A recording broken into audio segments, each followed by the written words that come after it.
Thanks for joining us for City Council Comments. I'm Steve Erickson along with Councilmember Jenny Geisler. Today we're talking about both the April 4th and our April 18th City Council meetings. Thanks for coming in. Thanks for having me. On this rainy April day. We got our, half a week of summer. And then we're a little winter and maybe a little spring again. Yeah. It's just crazy. But I mean, we should be expecting. I mean, this is just how it goes in Minnesota, right? That's true. If you don't like the weather, just wait. Just wait. And hopefully it warms up soon and many of our summer activities will be here before you know it. And we'll talk more about that a little bit later. We'll jump right into things here, and we're going to start off talking about our April 18th City Council meeting. There we had started off with a proclamation recognizing our volunteers. It is Volunteer Appreciation Month, right? Or week?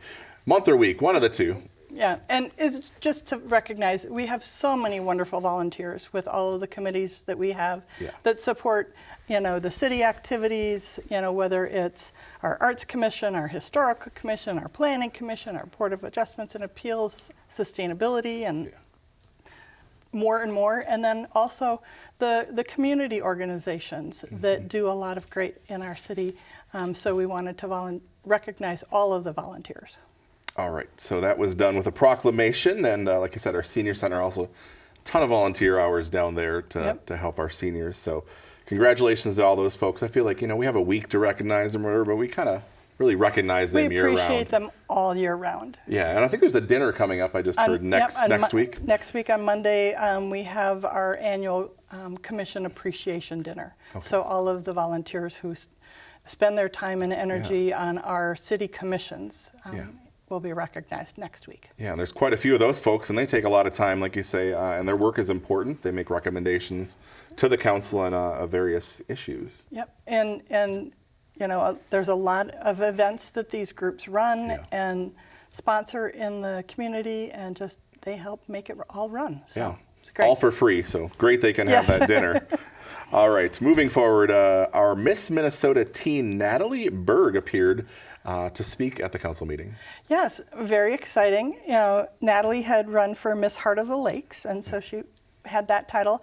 And here in March, the end of March, she was crowned Miss Minnesota Teen. So very happy to have another Coon Rapids resident representing Minnesota.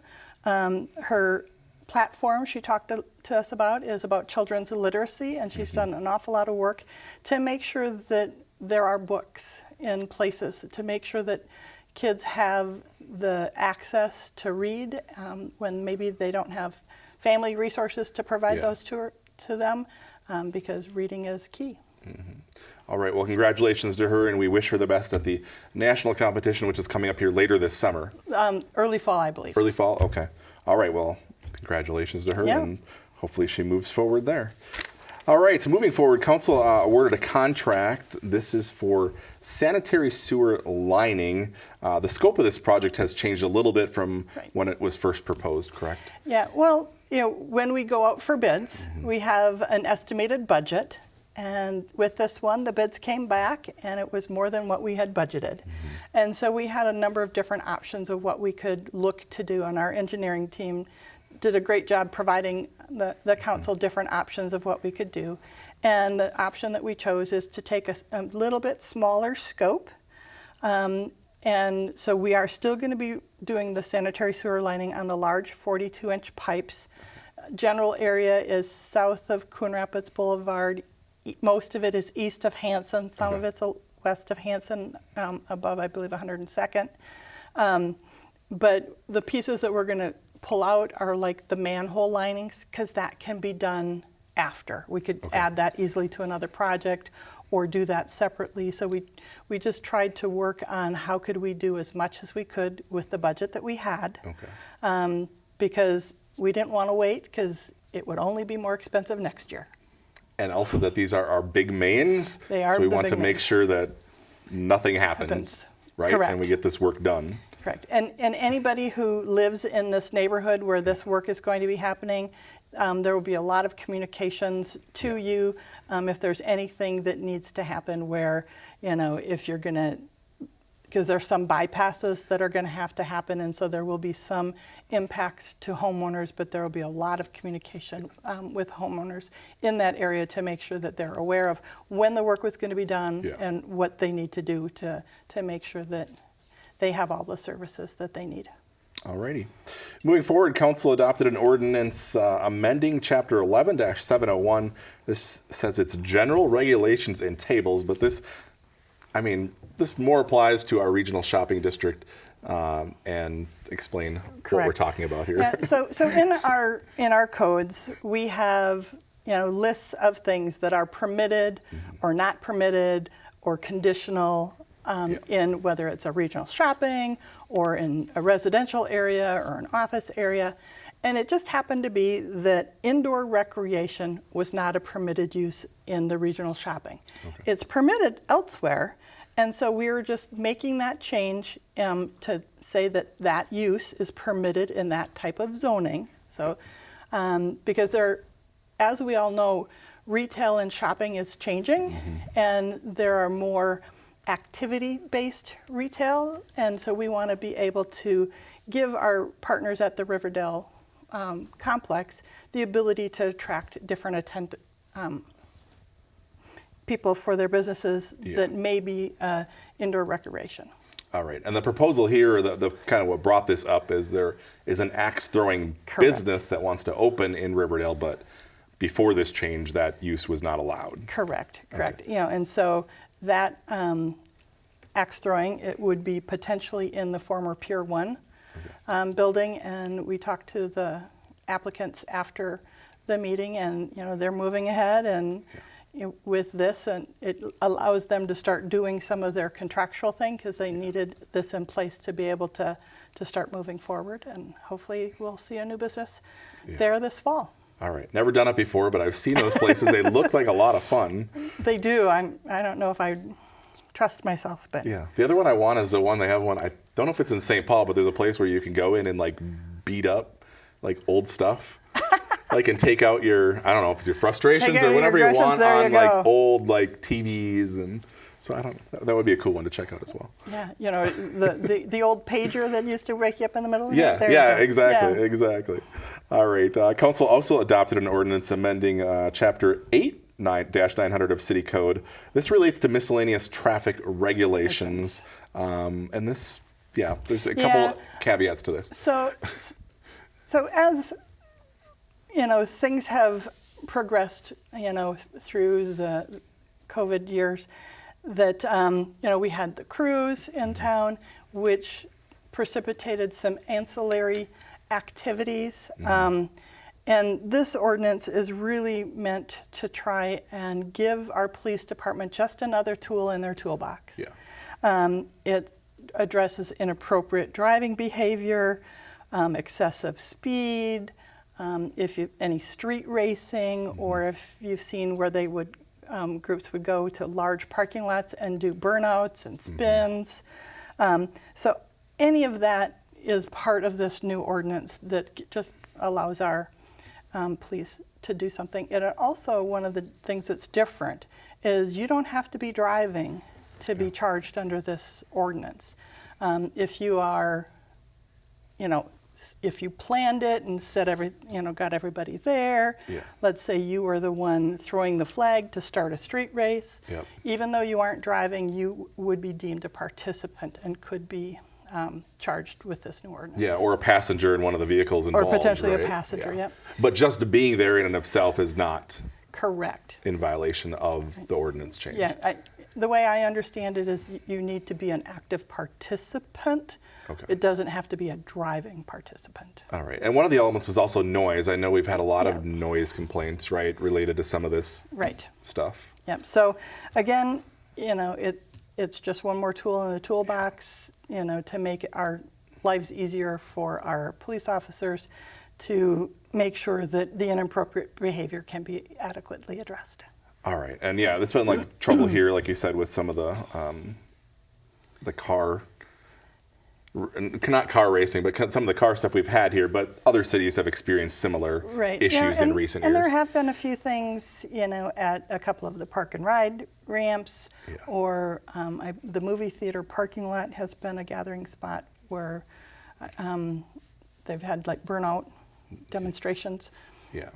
And those are the kinds of things that just aren't safe in the community. Yeah. For anybody who's maybe there. So. All right. Moving forward, Council approved a joint powers agreement. This is for a traffic signal and intersection improvements at Mississippi Boulevard and Coon Rapids Boulevard. This is a pretty busy intersection. It is a very busy intersection, and it's one that I drive regularly.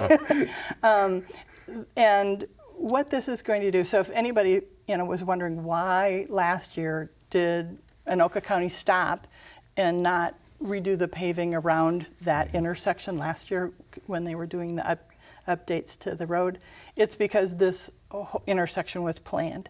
And we want to plan it in a way that it is completed or not started before the 4th of July. So we want to make sure that it's not under construction during our holiday event.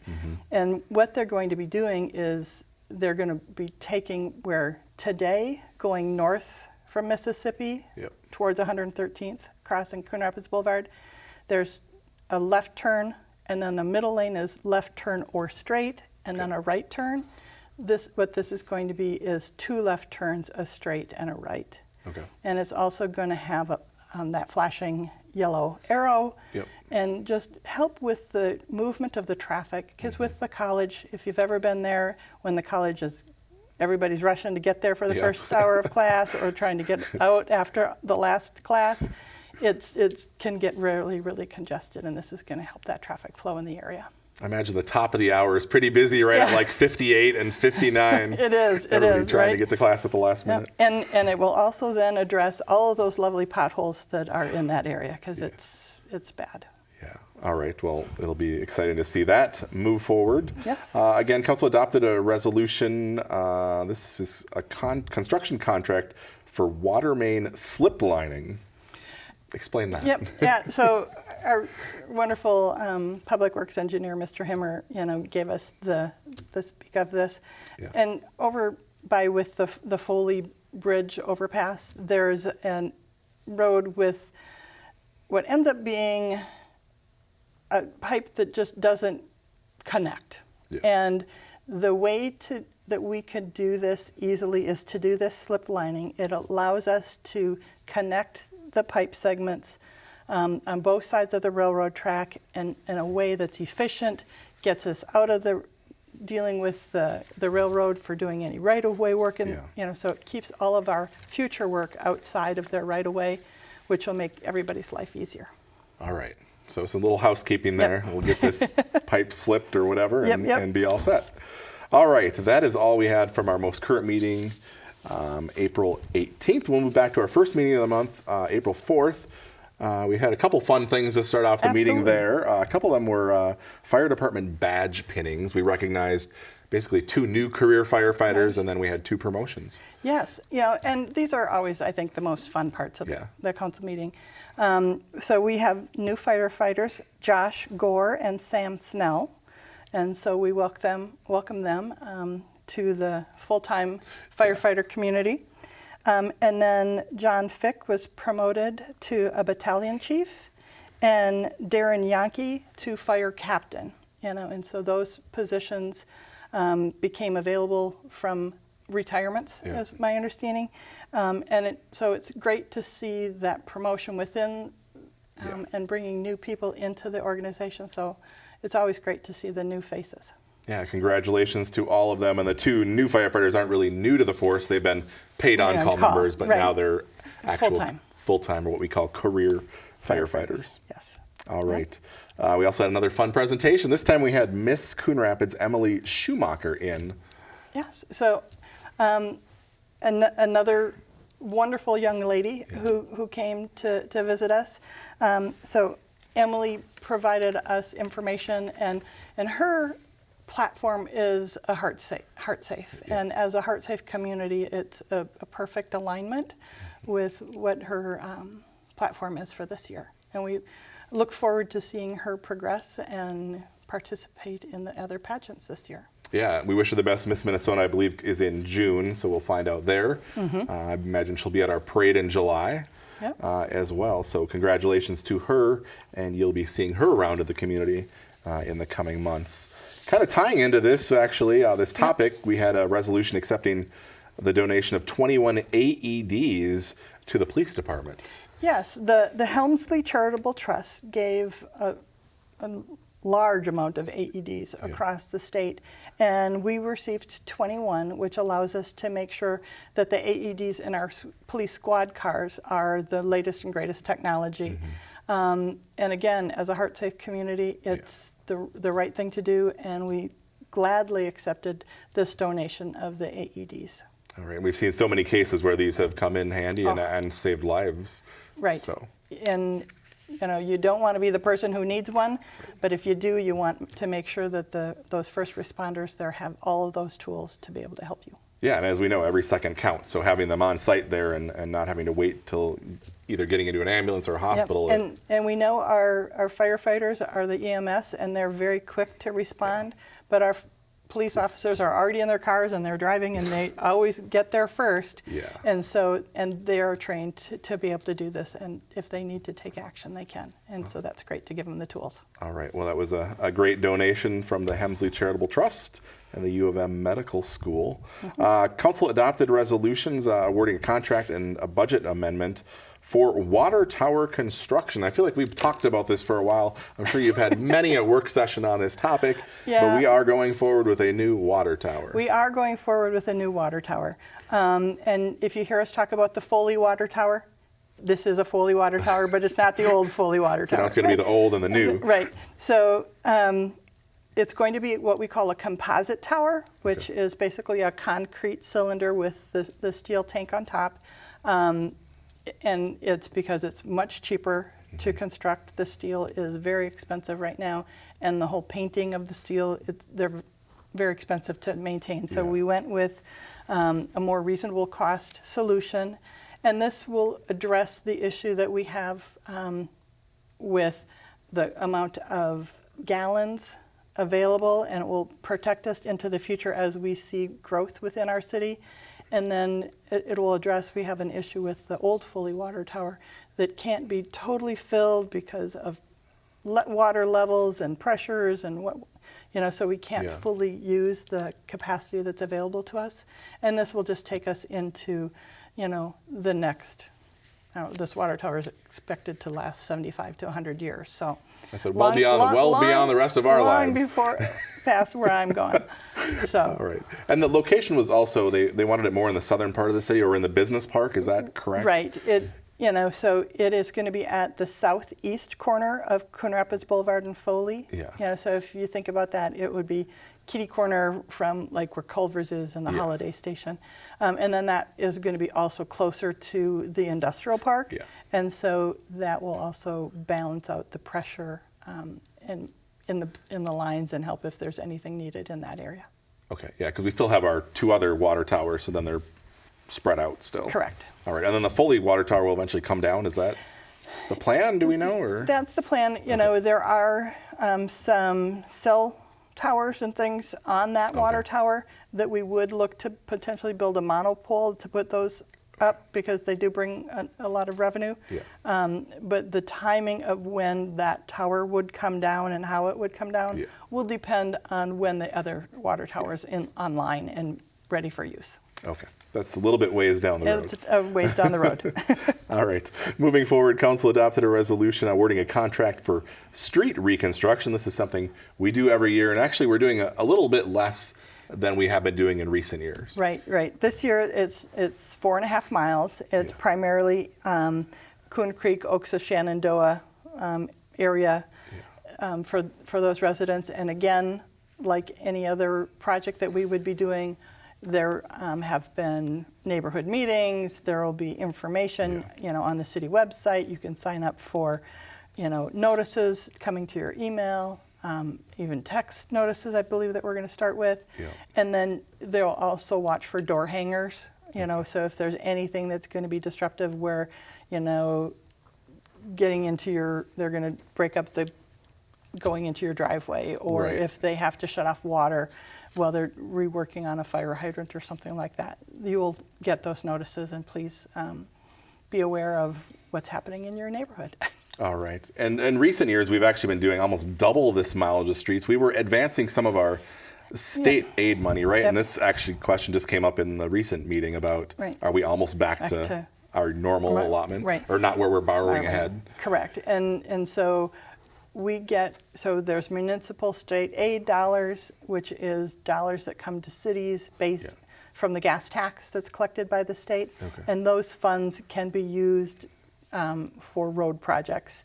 And so we just have been borrowing ahead to do more projects, and now we've stopped borrowing ahead. And we're going to be kind of on target with the annual money that we get in and do the projects. And then in the meantime, we've got a lot of those things that we needed to get done completed. We got them already done. Yeah. Yep. All right. Moving forward, Council adopted a resolution awarding a contract for miscellaneous trail reconstruction. This is something we're always kind of looking at our trails and maybe how we can improve them or make them better. It's still part of that park bond referendum that was several years ago. And so this is going to be looking at doing work on the Coon Creek Trail and the Sand Creek Trail. Okay, so those are the two segments that will be done this year. Yep. All right, and Council approved a PUD amendment. This is a planned unit development amendment for those who don't know. This is for the Gateway Commerce Center.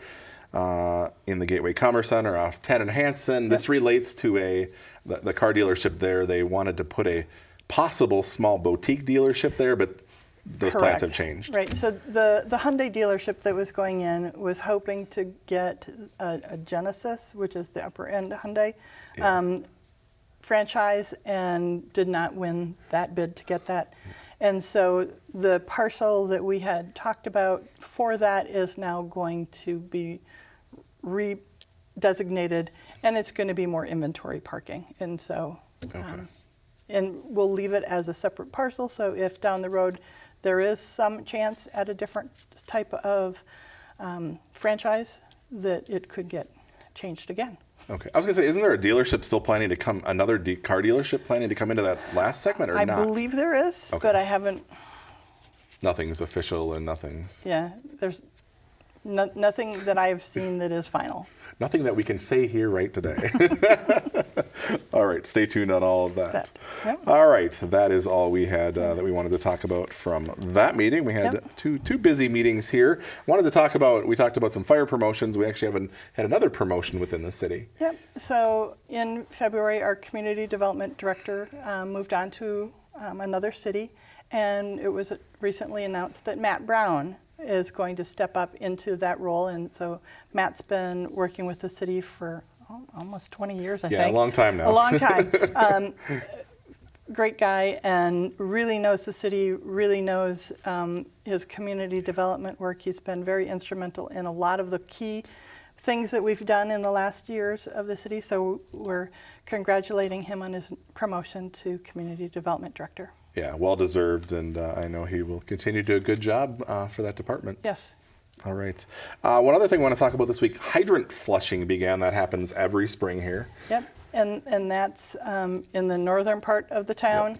Yep. And with that, what it is that they just run water through the hydrants and the pipes to get rid of any sediment and clean out any of the gunk, right? And with that loosens things up, and so that means that doesn't look very pretty when the water's coming out of your faucet, that it's going to be a little brown color for a little bit, but it's still safe. Yeah. The water is still safe, but so just know that is happening. It's a normal process, and it will go away. Yeah, and the water, it'll get clean water. And it's going to make the water better and cleaner when we're done. And like you said, the biggest thing, it's safe to drink, to use. The one thing is, if you try to avoid doing laundry if you can during that time. Maybe. Don't do your whites. Yeah. Exactly, definitely, unless you want browns or something like that. All right, one other thing we wanted to quickly mention, the city newsletter, we have it right here, but this just was mailed out the beginning of April is when it, around April 6th, 7th. should have hit your mailbox. I can hold it up on this camera over here. I know you can't see this, Jenny. Yeah. But this just came out, and if you didn't get it or you want to see, there's a digital version on the city's website, but it's loaded with tons of information. It is one of the best things that I think, that we do in the city. And, surveys and things that we've done talk about how it is a core piece of a place where people go to get information. All of, your council members are, information is in there. If you need to contact any one of us, you have our emails, you have our phone numbers. Yep. You know what's happening, from a development perspective, from the senior perspective, any new initiatives. Yep. And there's all of the sustainability actions. Yep. And you can start to plan.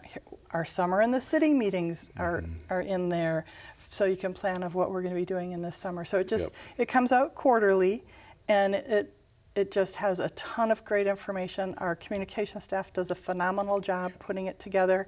So anything you really want to know is in that Connections newsletter. Check it out. And we're getting into busy season now, so a lot of events coming up. I know the Public Works is having their open house again in May. There's a movie in the park coming up towards the end of May. Like you said, Summer in the City meetings, the summer concert series will start. Of course, we have 4th of July coming up. Some details in there on that as well. So check it out again. If you didn't get this in your mailbox, there are copies at City Hall. Otherwise, there's a digital version on the city's website. Absolutely. All right. That's all I got, unless there's anything else you want to add. I think that's it. All right. Perfect. Well, I appreciate you being here today talking to us. Thank you at home for watching, and we'll see you back here again after our meetings in May.